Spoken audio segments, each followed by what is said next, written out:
তুই জুতো পরে কেন ঢুকছিস বর্ষাকালে ঘরে? জুতোয় কাদা আছে জানিস না, আবার ঘর মুছতে হবে। মানে এই বর্ষাকালে বারবার আমাকে দিয়ে না খাটালে হয় না? আমাকে কি চাকর মনে করেছিস? যা জুতো বাইরে খোল।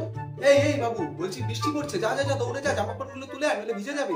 বর্ষাকালে আর শুকাবে না, যা তুলে আন। বৃষ্টি একটু কমেছে, তাড়াতাড়ি যা, জামাগুলো আবার মেলে দিয়ে, জামা প্যান্ট গুলো, নইলে আর শুকাবে না। তাড়াতাড়ি যা, জামাগুলো আবার মেলে দিয়ে, যা।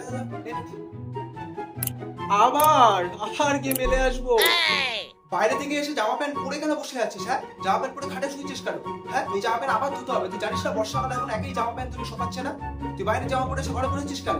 এবার থেকে নিজের জামা নিজে কেচে নেবে। হ্যাঁ, এই বৃষ্টি কাদার ওয়েদারে আমি এত খাটাখাটি করতে পারছি না, এত রান্না বান্না আমি করতে পারবো না। আজকে খিচুড়ি আর নরমাল বেগুনি করে রেখে দেবো। না, বেগুন ভাজা না, একটু ইলিশ মাছ করো না। একটু ইলিশ মাছ নিয়ে আসে, একটু ইলিশ মাছ রান্না করো। ইলিশ মাছটা করবে কে এই বর্ষার ওয়েদারে? হ্যাঁ, না, কোনো ইলিশ মাছ হবে না। হ্যাঁ, তাহলে আমি খাবো না। আর আমি ইলিশ মাছ করে দাও, নাহলে আমি খাবো। খাবি না তো? তাহলে না খেয়ে থাক, আজকে জল খেয়ে ঘুমিয়ে পড়ি, কিচ্ছু খেতে হবে না। ঠিক আছে, আমি খেয়ে নেবো। সারা জায়গা ঘুরে এত জামা প্যান্ট পরছে, একটা জামা প্যান্ট বের করবে তারা 5-6টা জামা প্যান্ট পরছে। আর এই বর্ষাকালে আমাকে শুধু কাচতে হচ্ছে, সারাদিন ধরে কেচেই চলেছে জামা প্যান্ট।